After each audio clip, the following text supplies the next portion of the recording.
At the exact moment the orchestra swelled and the aisle seemed to hold its breath, everything stopped. Crystal, caught in chandelier lights, shivered like a hand through glass. Champagne ribbons furling down from a dozen flutes trembled. Phones rose in a unified, reflexive wave, faces illuminated by small squares, the room refracted into 1,000 thumbnails. Michael Jones, the man whom half the room had come to celebrate, folded a boutonniere between two fingers and walked away from the altar. No one in the front rows moved at first. The bride, in lace, waited for the hand that did not come.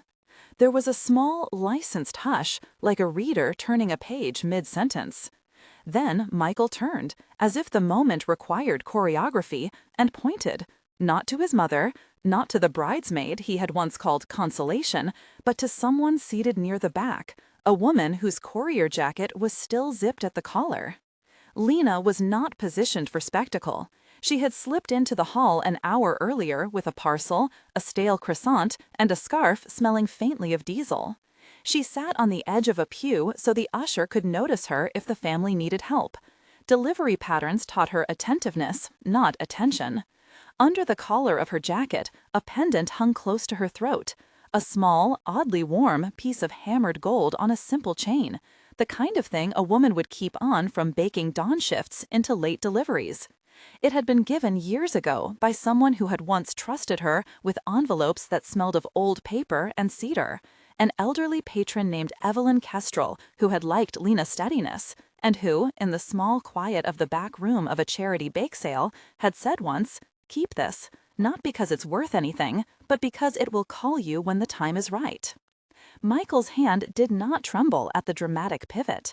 He smiled the way men who make a career of being believed smile, measured, rehearsed. "I can't go on with this," he announced, where microphones could reach and cameras would not fail. "I love someone else." The bride's face did not become a caricature. There was grief, huge, private, and a stiffness as she folded her hands over something that might have been the last public possession of safety. But when the congregation exhaled, some people reached instinctively for their phones to record the public injury. The press made a single, swift translation: scandal. The city's feeds condensed it into a headline without nuance: "Groom leaves bride for mystery woman." The name that would follow, given the theatrics, would be simple and sticky: the mistress. Lena wanted in the first second to sink down and become invisible. Her jacket was uneven at the hem. She had flour on one cuff. She was not prepared for the warmth that flooded through the room thereafter, warmth that felt like heat lamps, a concentrated glare. People looked at her as if she were a thing that had walked into a portrait and interrupted it. Hands closed around her elbow. Security, graceful in their suits, guided her to the edge of the ceremony, as if steering a loose prop. A woman with a glossy briefcase, one of the event managers, spoke in a low, professional pitch. "Ma'am, perhaps we should step into the side room." But before she moved, before the briefcase could open, someone from Michael's circle, tall, silver-haired, wearing an indifferent winter coat, took a step forward and reached for the pendant at Lena's throat. He did not ask. The move was premeditated enough to make it look like instinct. Grab the emblem of the moment, cut it from a neck, seal it in velvet, and call the world's attention to its presumed power. The pendant's catch opened with a small click. It was gone before Lena could say anything useful. A velvet-lined case appeared as if conjured.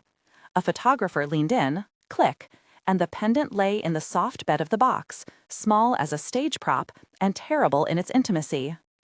They tagged it as proof. Sharon and Sharon, boardsmen who moved on Michael's behalf, men whose hands smelled faintly of signatures and conference room coffee, arrived with a forensic kit in one hand and a velvet case in the other. They treated it like a legal instrument more than a sentimental trinket. "We'll test," Sharon murmured, voice exactly pitched to calm the cameras and the board alike. "If it's what it appears to be, we'll proceed accordingly." What it appeared to be, to everyone watching in the first 5 minutes, was an emblem that could be converted into narrative. A symbol of liaison, scandal, impropriety, something that could be displayed on morning shows to explain why an arrangement between families had failed. The narrative would be simple and sticky. The men in suits knew how to make a headline stay shiny. They knew how to transfer the glare from their own decisions to a single small object. Lena's first impulse was practical. Years of being overlooked had made her exact about small things.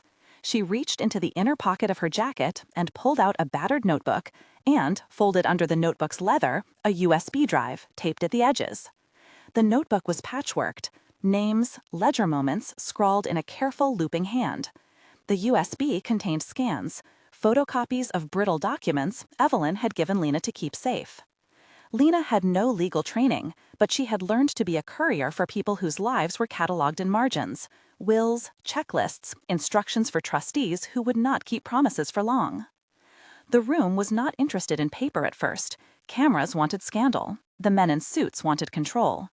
But Lena set the notebook on the palm of one of the ushers, and there it was, a small lever. A photo of an old ledger page had printed the name Evelyn Kestrel, and, beneath it, an annotation that read like instruction: steward, not owner. Someone in the corner, an associate of Sharon's with careful nails on a notepad, looked at the page with the expression of a man finding a chess piece he did not know how to move. "You need to hand those over," Cade Marrow said, moving with the precision of a fixer. Cade had been born to the kind of small cruelty that assumed the world was always a transaction. He offered the voice of consolation.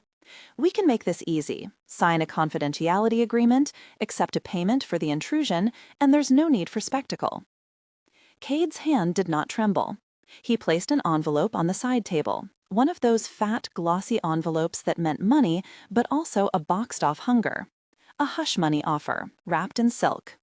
It was a kind of violence dressed as kindness, to reduce Lena's moral labor to an invoice, to buy silence with a check and a handshake. She looked at the envelope and then at the pendant in the velvet case. Cameras had started their close-ups. The room had found its rhythm again, that odd choreography of little shocks. Lena could have taken the envelope and, with a civil signature and a tight throat, disappeared back into the routes and deliveries that formed her life. No one would have called for her, and no one would have been the wiser. Instead, Lena put the notebook and the USB into her jacket, over her heart where the pendant had been, and said quietly, "I'm not selling what doesn't belong to me." Her voice was small, not for lack of courage, but because she had worked too many loading docks to think in theatrical decibels. The cameras caught it anyway. "I promised Miss Kestrel I'd keep this safe," she said. "I keep promises." For a bitter instant, the room wanted spectacle. The bride wanted nothing. Michael wanted control. The PR operatives wanted a script.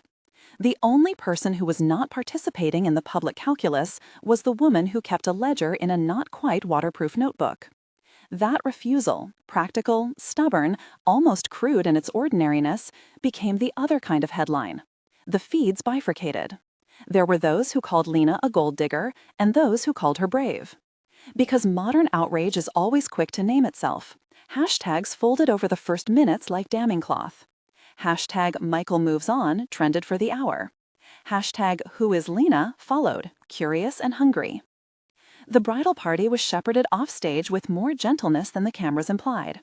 The bride, her name mentioned now only in sympathetic voiceovers, moved through attendants and into an anteroom. A bouquet sat unmoved on a pew, waiting for a hand that would not reach for it. Members of the family cried privately. When the cameras landed there, the footage was careful. Producers knew better than to spin suffering for a full minute without the consent of the afflicted. On the floor above, a newsroom lit its monitors. A morning show host who lived off of punctuation called it romance gone wrong. An image editor cropped the pendant into 1,000 thumbnails and rearranged it to make the headline brighter. The city's legal gossip column updated a running tally of who would lose face, what would happen to prenuptial agreements, whether trust clauses could be invoked. In the boardrooms where Michael's name carried shareholders like weight, men with calculators laughed and adjusted portfolios. Meanwhile, Lena waited in the side room with her hands folded on the notebook and the USB in her fist. She had always liked corners. Corners demanded less attention and gave more room to think. The room smelled faintly of floral perfume and old shoe polish. There was a bottle of water sweating on the table. Someone had opened a case for the pendant and wrapped it in evidence tape because certain people in the room had practiced the performative authority of custodianship. A forensic-style kit, white gloves, sterile tweezers, a Ziploc bag, sat on a silver tray like a priest's tools. A young woman with an apron, one of the pastry staff who had been given a seat in the back in a kindness, sat beside Lena and put a hand on her sleeve. The woman had flour in her hair and a steady, clear accent. She did not ask what had happened or why. She offered a paper napkin and said simply, "You shouldn't have to be part of this." Lena smiled, small and dry. "I didn't come for any of this," she said. "I just brought something Evelyn asked me to keep." Evelyn Kestrel's name was a quiet thing in Lena's life. She had been a thorny philanthropist who sat on a dozen boards and never allowed sentiment to creep into budgets. She liked hard facts and colder coffee. She had given Lena a small monthly stipend years ago on the pretext that Lena should not work herself raw delivering pies. "Buy new souls," she had said once. Evelyn had also given Lena a stack of documents, pages with official stamps and scribbles that mentioned trusts, stewardship, and the words "for the care of" in margins. Evelyn had told her, "If anything happens to me, Lena, you keep those. You make sure they go to the people they were meant for." No one in the room knew, in those first sharp hours, that those documents existed. No one knew the code that Evelyn had left in the margins, the way she had scrawled a name in the old ledger next to the phrase, "Hold Steward Review." It is possible that Michael knew of Evelyn. The Kestrel name circulated in the same rarefied press as his. But he did not know of the life Lena had been handed in pamphlets and typed pages. Nor did he know that the small pendant might be one of the visual hooks Evelyn had used to make a private promise public. The first people who moved like sharks were not lawyers. They were producers, PR operatives with tailored smiles who calculated the spectacle's reach and the product placements it might deliver. Cade Marrow, with the practiced patience of a man who had watched reputations become currency, began to speak not about hush money, but about narrative. "We need to protect Michael's legacy here," he said, as if legacy were a thing that could be wrapped in a statement and sent to a website. "This is not about you, Lena. This is about what people take away from a day like this." Lena did not answer Cade. Her voice would have been swallowed by the room's noise and the press's need for tidy statements. But words can be actions. She put her fingers on the USB's tape and thought about calls that Evelyn had whispered to her about trustees, about bank names, and notaries. The documents were old in the way that only legal paper can be old. They had lines of ink gone gray and stamps that had been applied by hands that knew how to wait. When a velvet box and a lab kit are presented in the same breath, the audience assumes a verdict. The first laboratory courier arrived in a blue jacket and an expression like a man who carries other people's certainties. He requested custody of the pendant and a sample swab from Lena for comparison. Standard phrasing that meant nothing to Lena, but everything to the men who wanted to script the day. The swab was taken under a fluorescent light. A lab tech in a white coat moved like a technician in a stage play, swift, polite, and impossible to interrogate in the middle of a wedding. The results, promised apparently by 6 o'clock and reverently whispered as preliminary, would be used by those who wanted the story to resolve neatly. Real labs do not work in 6-hour cycles to please primetime. The world of spectacle, however, has its own time. Cameras fed the swab moment into 100 social algorithms. The clip of the pendant being bagged looped on morning feeds and talk shows began to sketch a narrative. The master who found his mistress, the sacrament interrupted, the pendant as proof. The story that circulated was hungry for simplicity. But beneath the optics spun a different, quieter motion. The notebook Lena had folded into herself had a name that made the hair on the back of a corporate counsel's neck stand up: Kestrel Trust. Evelyn's handwriting had been neat, her instructions bordered with marginalia that read like warnings. There were little things no headline could swallow: an indexing number, a directive to appoint an interim steward under certain circumstances, a clause that activated when beneficiaries could not be located immediately. A legal mechanism that, if read carefully, would require institutions to act in specific bureaucratic ways, to request authenticated identification, to consider chain of custody, to produce notarized documents. Still, in the room, procedure bent to urgency. A concierge called privately to relay that a PR house had been retained. A white envelope of money changed hands, or at least hovered over a tabletop. Sharan and Sheeran, who had a way of measuring time by board agenda items, conferred in low tones. "Contain," one murmured, "move the narrative where it benefits shareholders." The bride left the room with support that was both tender and professional. The cameras, sensing a delicate object, gave her space. The press would later run sympathetic profiles. The woman who had been left, her childhood in a tidy suburb, photos of a hopeful engagement party now recontextualized as a before image. When the newscasts wanted a human face, she would be politely generous and deflect attention from the small private humiliation she had just received. Lena watched her go, then watched the pendant in the velvet box like a small animal. When the first lab results arrived that evening, delivered in a perfunctory email that meant to halt questions, a curated sentence leaked out. Incontrovertible, they said, was not the phrase.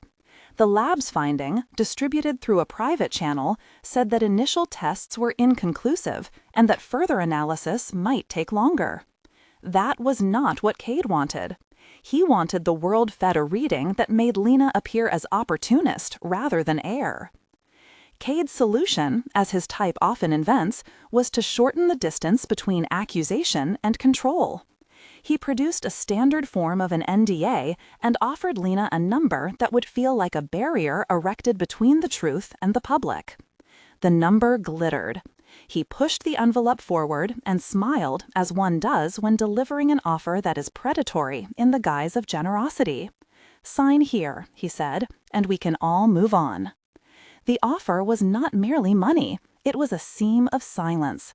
Lena had seen these fees before, small, precise sums designed to keep mouths closed and reputations intact.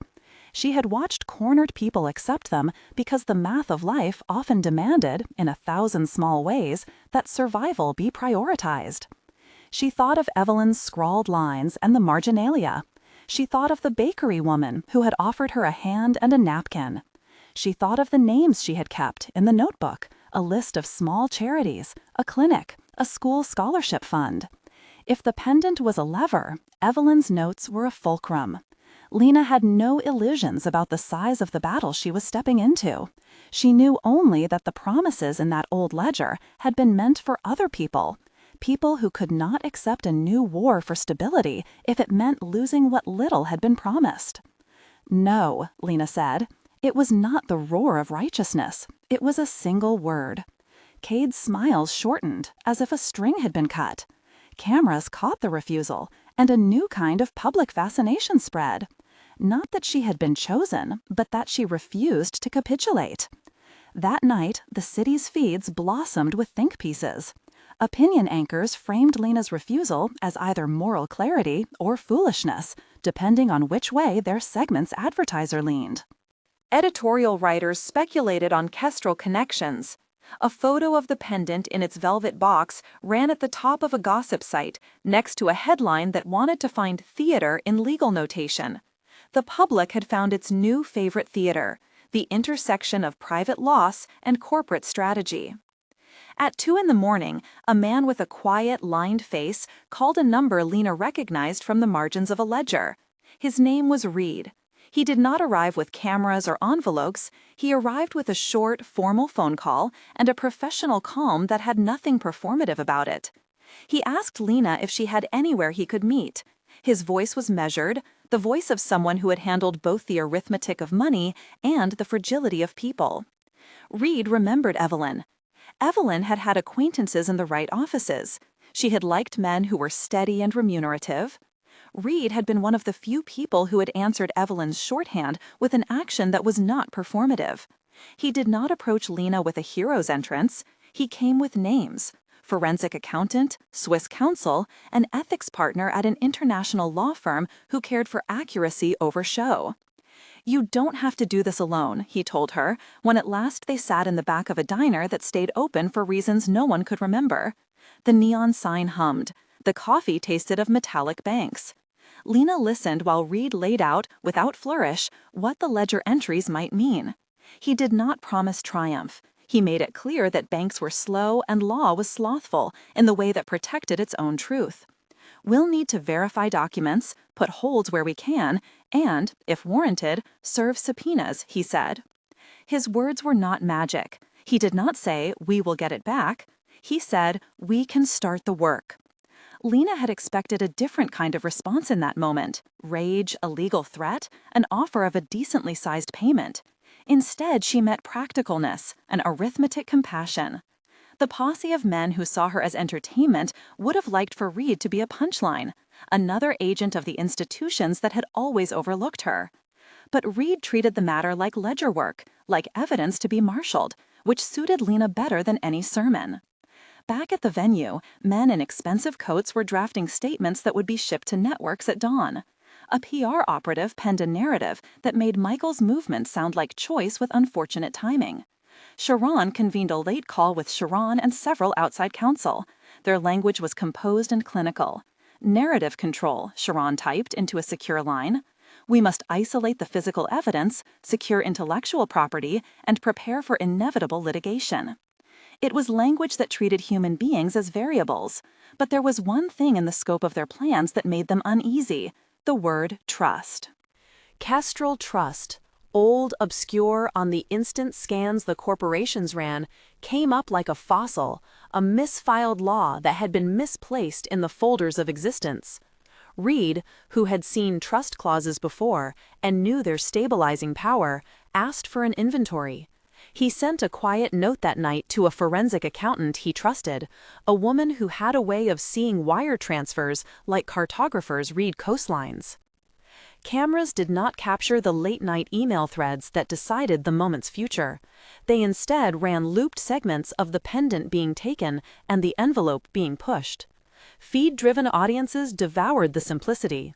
But underneath the looped footage, the machinery of accountability, a chain of lawyers, auditors, and reluctant bank clerks, began to stir. It moved like a glacier moves, invisible at first, then inexorable. Lena walked home that night with a courier's backpack heavier than usual because it now held a notebook that might change the city's ledger. She walked by a bakery whose owner, who had given her a flour-dusted napkin earlier, waved from across the street. A few residents clustered on stoops and whispered. Lena did not answer their speculation. She thought instead of a clause she had once read, one that required trustees to formalize beneficiaries when original heirs could not be found. If that clause could be activated, if the paperwork Evelyn had tucked into Lena's care were authenticated, there would be a set of prescribed responses from institutions that otherwise enjoyed improvisation. Yet Lena also knew something her detractors did not. Institutions were slow on purpose. They moved in manners that made them safe to larger sums and wary of impulsive acts. Freeze is a legal hinge that takes more time to swing than people expect. Appointment of an interim beneficiary is a phrase that requires notarized signatures and, often, the patient grace of a judge. Reed had said as much earlier in the diner. "We don't make miracles," he'd said, "we make records."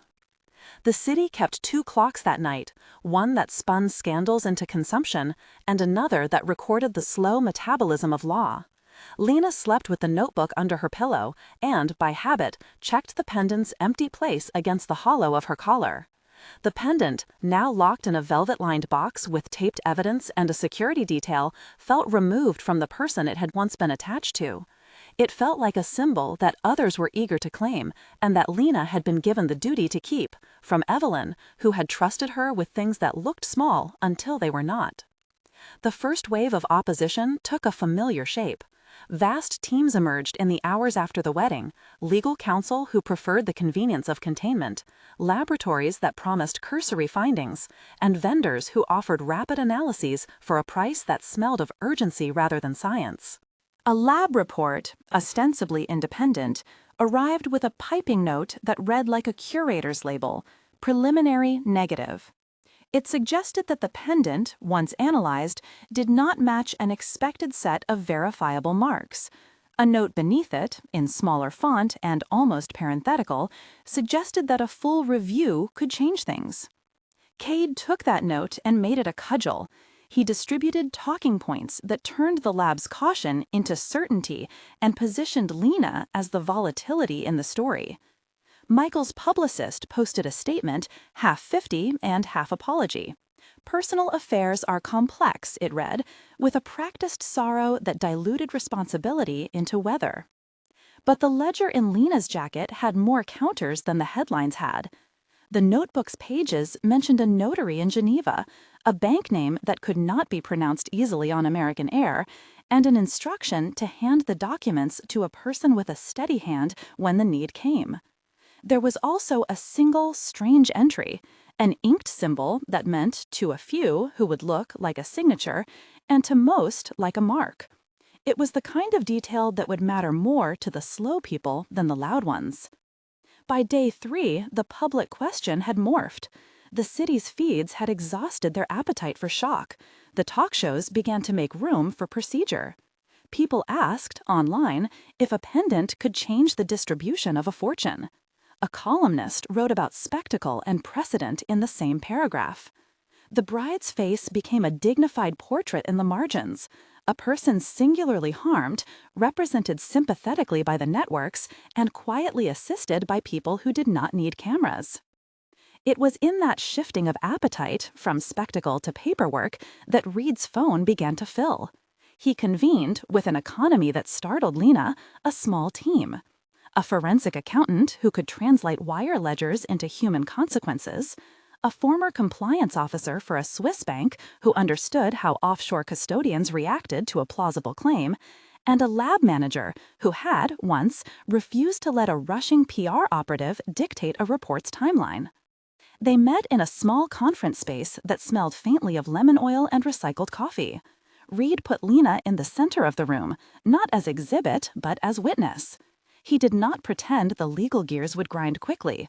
He reminded everyone of the slowness of subpoenas and the need for authenticated documents. But he also moved with quiet competence. He asked questions that made legalese submit to story, asked for detailed photos, for inventory lists, for anything that could be notarized at a moment's notice. Cade watched via a lit window and sent a curated list of counterarguments to his counsel. Sharon sent out memos that pretended to coordinate damage control but secretly measured the calendar, awaiting any legal responses that could change shareholders' anxieties into a firm stand. In one small, sealed exchange, the ballet of institutional power made its posture clear. A trust like Kestrel's, if properly authenticated, would compel banks to review their own records and not to move funds without clarity. That was the leverage Reed wanted, if only to keep money in place while the truth emerged. Freeze orders and interim trustees do not turn narratives into neat plays overnight, but they do pause movement.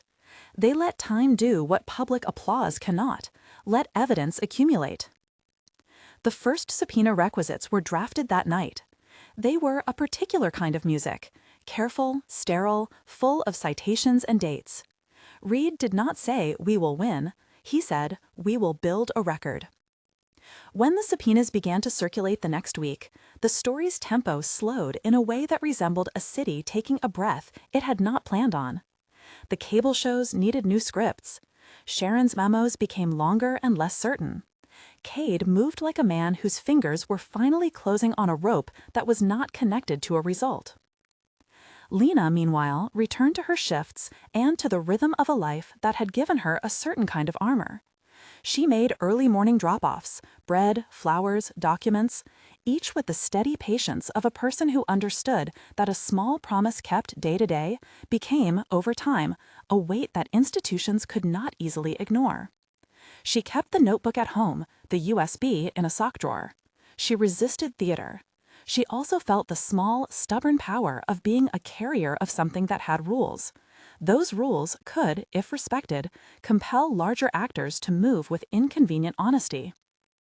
One evening, after a long stretch of depositions and preliminary hearings that were more gestures than verdicts, a man from the bank called Reed with a cautious tone. The bank had noticed a notation, an old file flagged for review, the sort of detail that happens when institutions finally listen to a ledger at the edges of their systems. "We need to see the original," the bank's voice said. "We need notarization and authenticated provenance." Lena, who had expected immediate triumph or swift defeat, found herself in the middle of mid-course, a place that is neither victorious nor finished, where every action must be careful and where haste can be a trap. That night, she held the notebook under a lamp and read Evelyn's loops and dots like a prayer. There was no glamour in the margins, only the slow logic of stewardship. Outside, the city adapted. The pendant continued to serve as an image on screens, but it no longer monopolized the conversation. People began to talk about audits and trustees with a wary curiosity. The bride's therapists issued statements. Michael's board scheduled an emergency meeting. Newsrooms requested interviews with legal scholars who talked about precedent and the improbable public nature of private law. And Reed, who had a mind for what institutions feared, uncontrolled forensics and messy publicity, did one practical thing that evening. He called a lawyer in Geneva he once trusted and asked, in a voice that was careful and exact, how one began to trace an old trust paper to a bank's shelf. The call was curt and pragmatic. It started a slow reel of administrative actions that, though unsexy, would have consequences. Lena closed the notebook and for a moment thought of Evelyn laughing at some private joke that had nothing to do with headlines. In her mind, the old philanthropist's voice was dry and sharp. "Money is responsibility," Evelyn had said. "Not revenge, not noise, responsibility." Lena had accepted that at the time because it made sense. Now, in the glare, it felt like a strategy, one that meant she would need to be precise and patient. Days blurred into procedure. The lab that had offered a preliminary negative retreated into technical verbiage when its chain of custody was questioned. A vendor's billing memo that had been quietly issued to Michael's PR house surfaced, and the forensic accountant Reed had engaged began to find small traces of payment, stubs and memos that suggested someone had tried to accelerate results. It was not the stuff of movies, it was the stuff of depositions and late-night document sorting. Yet, as the small anomalies accumulated, they stitched a different fabric of evidence. When the board finally met, in a room whose windows looked down on a city that had already spun the story into water cooler talk, Michael sat at one end and watched men with much older faces calculate risk. He had wanted spectacle. He now faced corporate consequence. He still believed he could shape the narrative. That belief was, for a man like him, almost indistinguishable from his identity. But Sharon and Sharon, who had watched markets and reputations for years, were not invested in his drama as he was. They were invested in steadiness. Their questions were about legal exposure and shareholder confidence. Words like fiduciary and governance filled the room, and Michael had to listen as his own decisions were translated into institutional risk. In the midst of that room, Lena was an unquantified variable. She had not wanted the spotlight. She had wanted the promise fulfilled. But promises, even when they are small and committed to pockets, have a way of making institutions move. That is the quiet power of stewardship.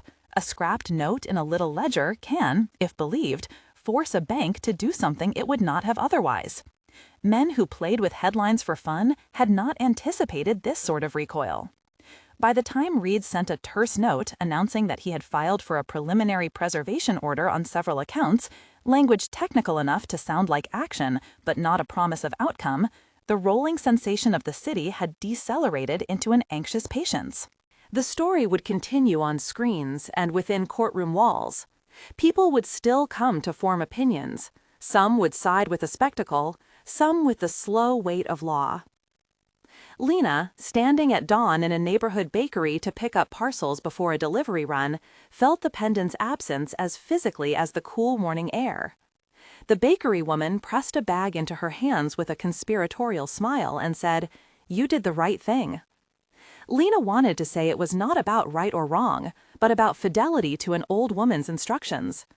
Instead, she nodded and tucked the notebook into her bag and set out into the city, which, like any living system, was both indifferent and shaping.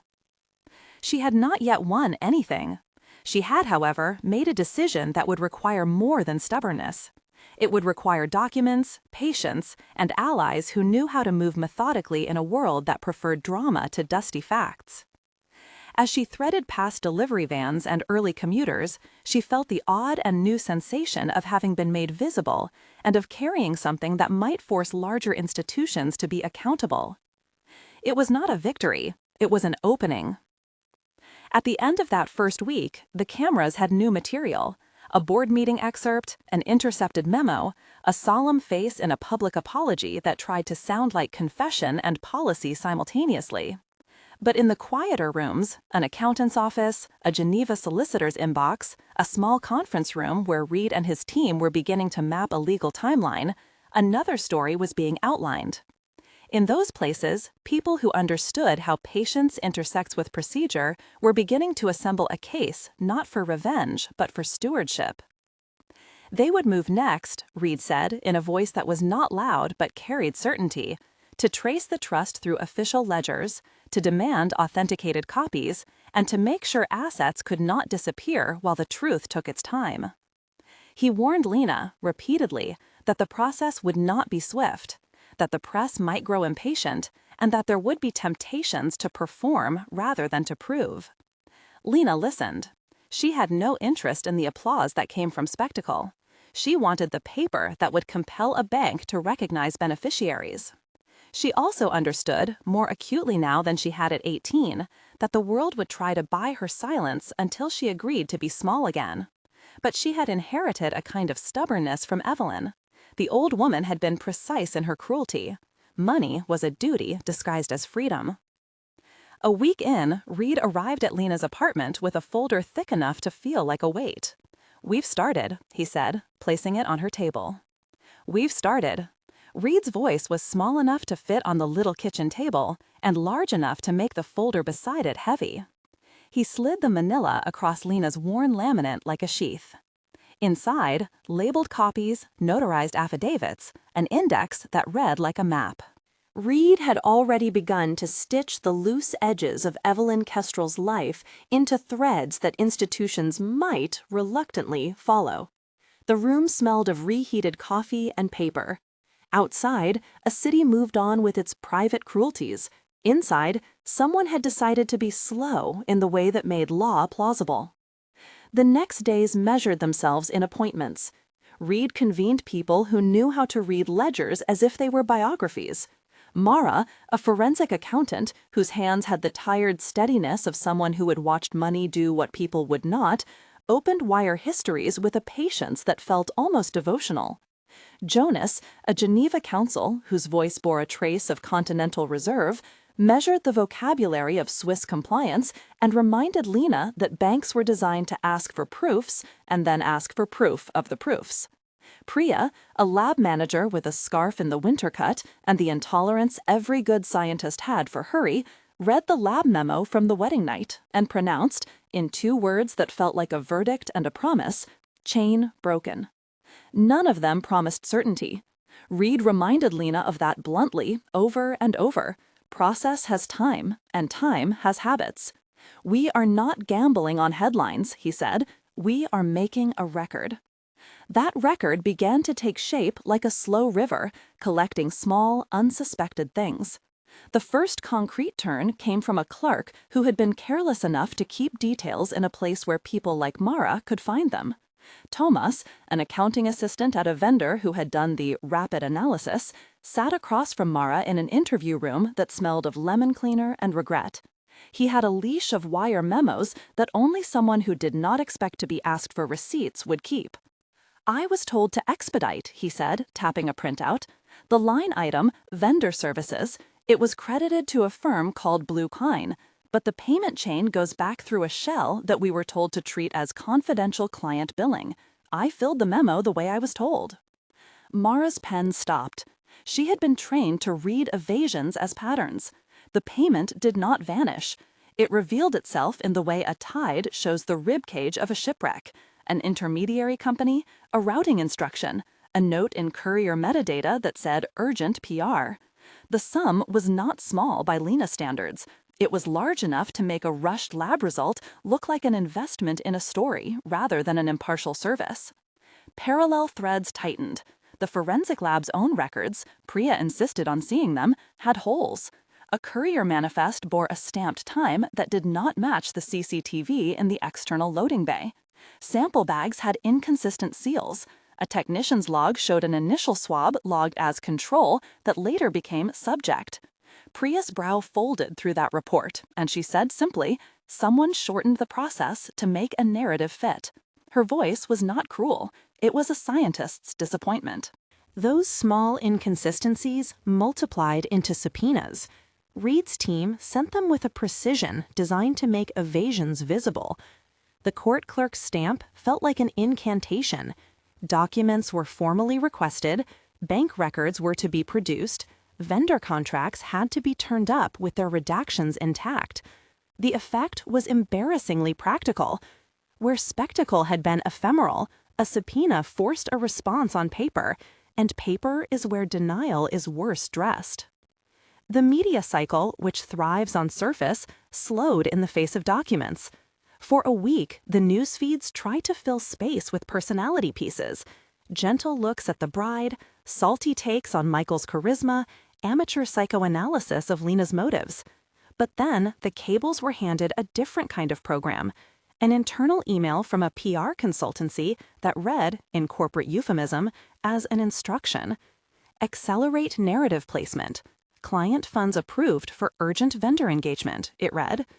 The sender's signature, an email alias, linked back through a billing reference to an account paid, the auditors would later show, from a company that had, on the books, been listed under Michael's personal expenses.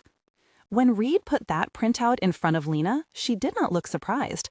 She had seen petty cruelties disguised as help before.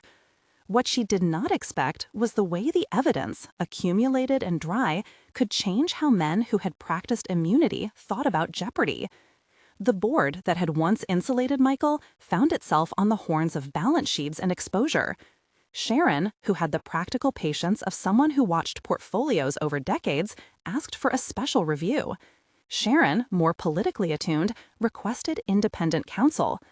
That quiet choreography was, in the end, what made the spectacle shiver. There were depositions. The word itself felt dignified and a little like a small domestic weapon. People who were used to shaping stories for television sat under oath. The scarfed consultant, the intermediary who had met a lab manager with a checked grin, sat cross-legged and fidgeted with a pen. Under question, he confessed he had attended a closed meeting where expedited findings were framed as necessary for damage control. His voice tried to be small, but his statements read like a stage direction. "Protect the narrative. It was in the memo," he said. Under oath, the casual phrasing of corporate euphemisms lost their safety. Protect the narrative translated, in legal rooms, into an offered motive. The court reporter's staccato made it official. An accounting clerk, asked if he had routed funds for vendor payments to the PR house, lowered his eyes and handed over ledgers that mapped a short, ugly route, from corporate account to intermediary to vendor. The pattern was not complicated, it was methodical. Michael watched most hearings with a rigid face that had the look of someone counting on performance more than facts. His charm, polished, practiced, had been an asset in rooms that rewarded presence over precedent. Under deposition, charm is exposed to a different currency. He misremembered, his cadence shifted. When asked about the authorization of certain payments, his answers became shorter. When confronted with an internal memo that had his initials tied to a line approving vendor services, he tried to nurse ambiguity into the record. He failed in ways that were small but cumulative. The board's patience fractured in quiet ways. Numbers were more persuasive than speeches. Sharon and Sharon began to measure risk not in PR crises but in potential fiduciary exposure. A formal motion appeared on the docket. Temporarily restrict Michael's authority pending a review. It was not a public firing, it was a corporate safeguard. But the public reads those motions with a different grammar. On the feeds, the motion became headlines, CEO sidelined. Shareholders murmured, analysts adjusted forecasts. In rooms far from the headlines, men counted the cost of inattention. The Swiss bank, which until then had been an inert silhouette in Evelyn's ledger, slowly leaned forward. Jonas had written a careful letter outlining Lena's documentation and the chain of custody Reed's team had started to produce. He asked the bank to consider a provisional hold while authenticity was reviewed. The bank's reply, polite, procedural, said they needed notarized originals and a verification of beneficiary designations. They would not move funds without those items, yet they could, in line with compliance, place a freeze to prevent movement pending inquiry. Reed's team worked nights to comply. Lena found herself signing a list of documents that would have once been terrifying in their formality: identifications, sworn affidavits, notarized copies of Evelyn's signatures. Each signature felt like a small act of obedience to paper. It did not feel like triumph. It felt like fidelity. Jonas spoke with the measured cadence of someone who had watched many claimants stumble on the stairs of foreign procedure. They will not surrender funds lightly, he said, but they will not ignore authenticated proof.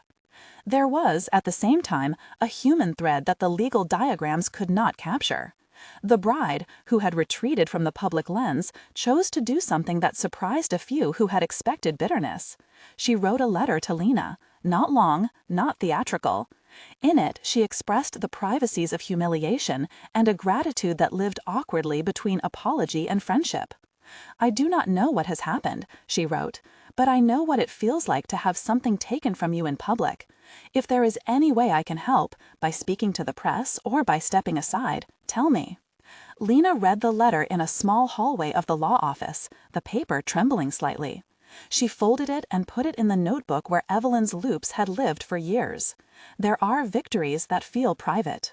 This was one. The most dramatic evidentiary moment arrived in a deposition where the lab manager, Priya, was no longer a neutral scientist, but a witness with time to be honest. Under oath, she explained how a set of rapid tests had been run on materials that had ambiguous chain of custody labels, and how a director at the vendor had, in an anxious call, told her to issue preliminary results.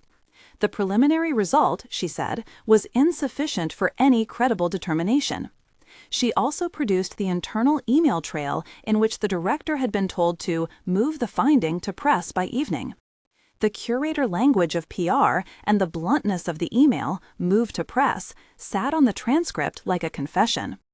The press aired excerpts. It did not do justice to the slow work of marshalling verification, but the sound bites changed the tenor. Where once talk shows had reveled in the scandal, they now had to accommodate the language of process.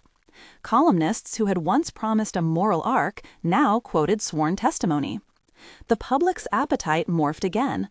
The city, which lives off paper and image, could not entirely unsee the documents that pointed away from spectacle and toward accountability.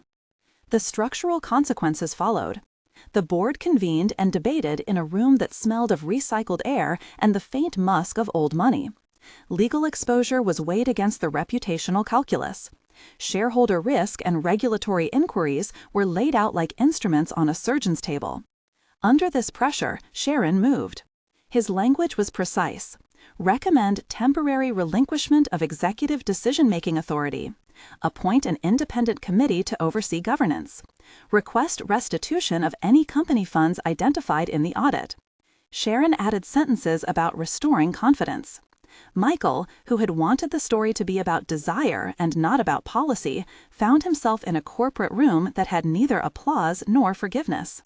He argued about intent. He spoke of love and error. The board listened like people who had long ago learned to be polite to confession. The motion passed. He was restricted. He was not yet removed, but the motions had teeth. He had to relinquish keys he had been given by virtue of title. Governance, that unromantic mechanism, did what theater could not. Meanwhile, the bank in Geneva moved with its particular European caution.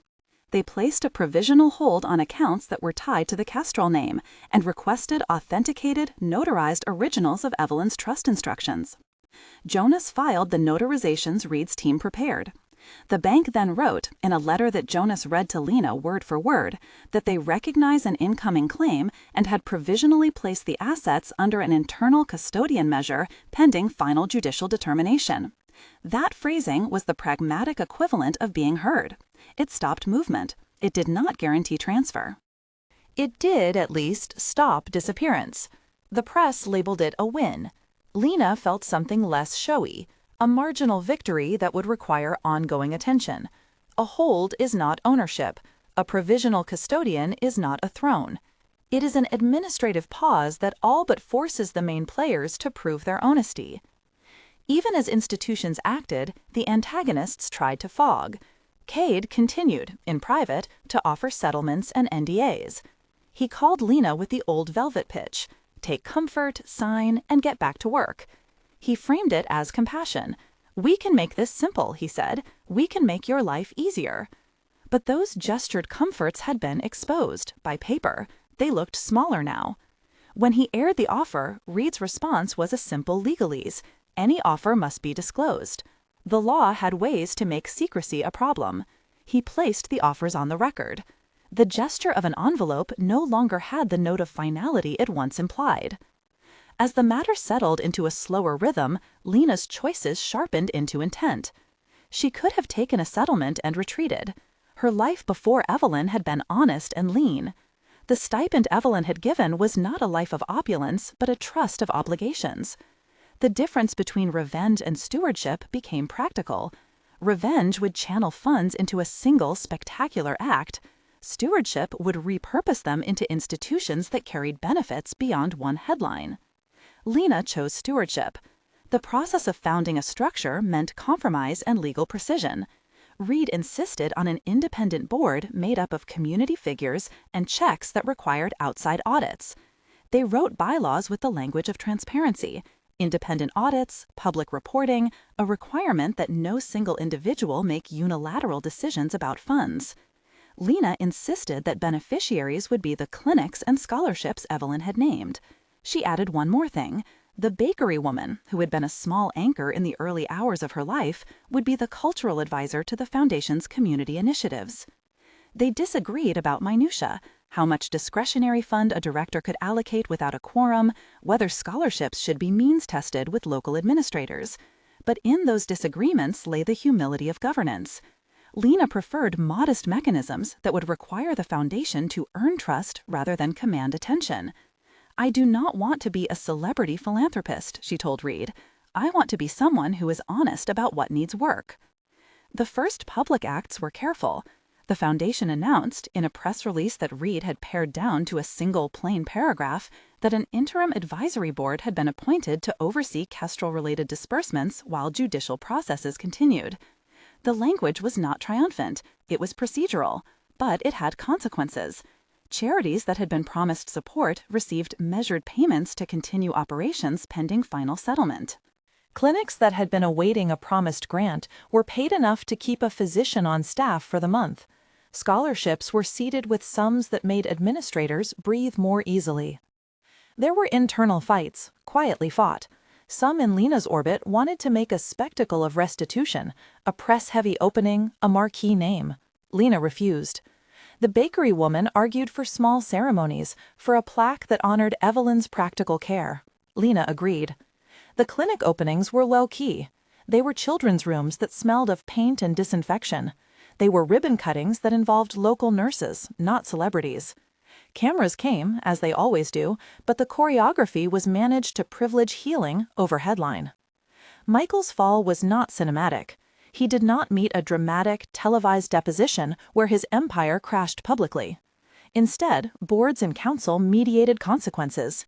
He agreed, under pressure, to step down from certain roles and to cooperate with audits.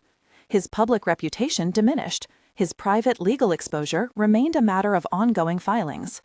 The story, which had promised an instant moral arc, concluded instead in tracked settlements and negotiated terms. That is how real accountability functions, in fences and clauses, not in televised retribution. Evelyn's pendant, which had been the initial hook of the spectacle, became a quiet emblem in Lena's life. After evidence cleared enough to show the manipulation of the rapid lab findings, the pendant was returned to Lena in a small legal handover. It came in a velvet-lined box, accompanied by a formal chain of custody certification and a note from a trustee who had once served Evelyn. Lena opened the box in an office that smelled like copier ink and lemon. She lifted the small gold object, held it between steady fingers, and felt the weight of a promise. She did not put it on. Instead, she placed it in a safe deposit box at the bank, where for now it would sit under lock. The pendant remained a symbol, not of love stolen in an aisle, but of a commitment made in paper and in pacts. It was a reminder of how one small object could pivot institutions. It was a reminder, too, of the way some people mistake spectacle for source. There were small reconciliations along the way. The bride, publicly handled with greater care by networks that realized the necessity of humane framing, worked with Lena on a small grant program that targeted young women in precarious housing, an act that was not about absolution, but about repair. They appeared together once at a modest event. Their conversation, off-camera, was spare and human. "You kept a promise," the bride told Lena. There was no dramatic embrace, only two women who had been wronged by others finding the particular relief of being counted. The cameras did not ask for more than a statement. The press took the picture and moved on. There were consequences for a few of the vendors. The PR company that had taken funds for narrative placement lost several contracts when the audit showed lapses in invoice integrity. The lab director who had authorized a rushed result was disciplined and later replaced. The accounting clerk who had signed off on intermediary payments faced internal review and a formal notation on his employment file. None of those outcomes were theatrical. They were inconvenient and thorough. That was the point. When legal matters finally moved toward a settlement, months that felt longer than any headline cycle, terms were pragmatic. The bank kept the provisional hold as claims were sorted. The court appointed an interim custodian for Kestrel trust funds pending final adjudication, a role designed to protect assets and to ensure that Evelyn's intentions were followed. Lena did not receive an immediate transfer of funds. The court's paperwork described rights and responsibilities. It described oversight and audit requirements. Lena was given a role that was significant yet constrained: interim steward, part of a process, not its unilateral arbiter. She accepted it with the humility of someone who understood that trust is not a singular moment, but an administrative marathon. In the months afterward, the work of stewardship was not glamorous. Lena met with auditors and community leaders. She learned the vocabulary of grant cycles and compliance reports. She listened to arguments from people who had been promised things by Evelyn long ago and had since watched budgets tighten. She learned to say no to 1,000 good projects that did not fit Evelyn's terms. She said yes to a handful that did. The clinic in the neighborhood where Lena had grown up reopened with a new pediatric wing. One of Evelyn's older trust clauses directed funds to sustain that clinic's operating budget, and Lena ensured the funds were restricted to staffing and essential supplies. A scholarship fund was formalized with independent selection committees, so students would be chosen by educators and not by donors. The bakery woman, given a modest stipend and a seat at the advisory table, became an informal liaison between the foundation and community kitchens. A small cultural grant supported local artisans and maintained an annual bake sale that Evelyn had once adored, turning an intimate tradition into a sustainable program. People noticed. The city, which had once gorged on spectacle, watched in fits. The feeds cycled through approximations of interest. The longer arc did not make for daily hot takes. But those who mattered saw the slow accrual of effects. A nurse kept on staff, a scholarship application funded, a small nonprofit that could survive into another fiscal year.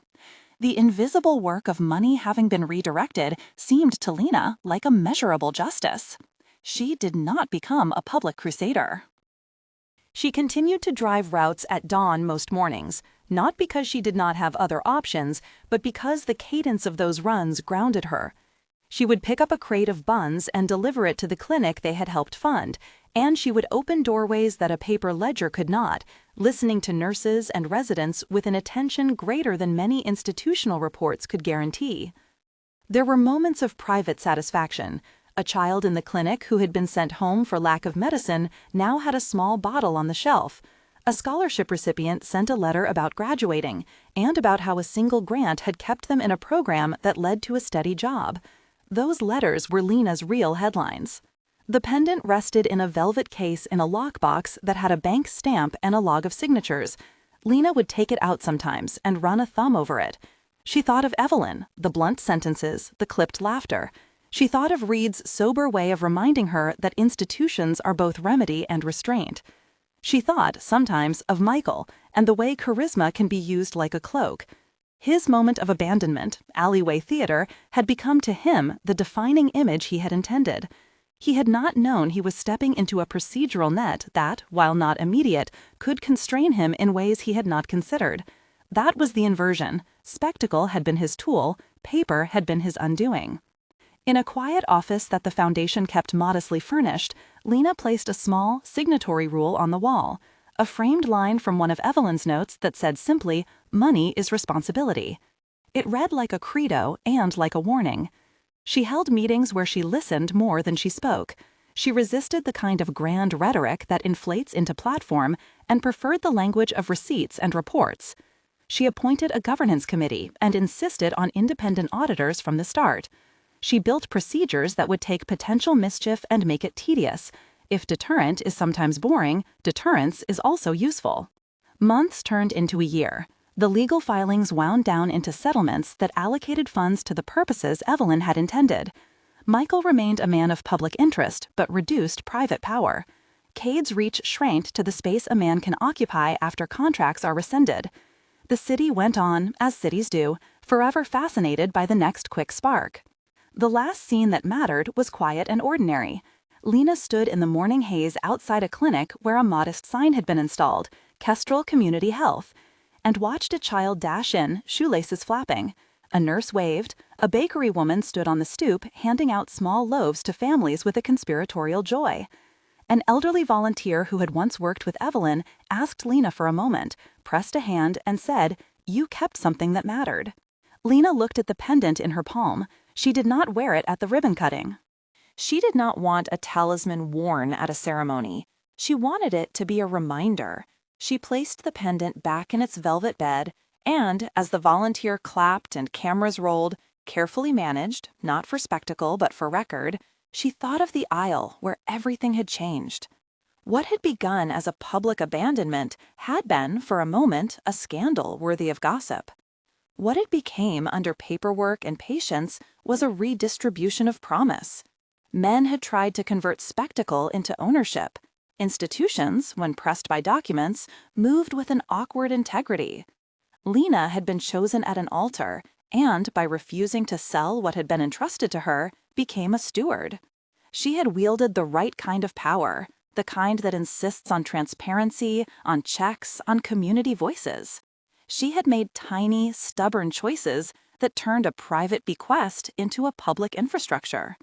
She kept delivering some mornings because she liked the routes and because transparency needed someone who knew both streets and spreadsheets.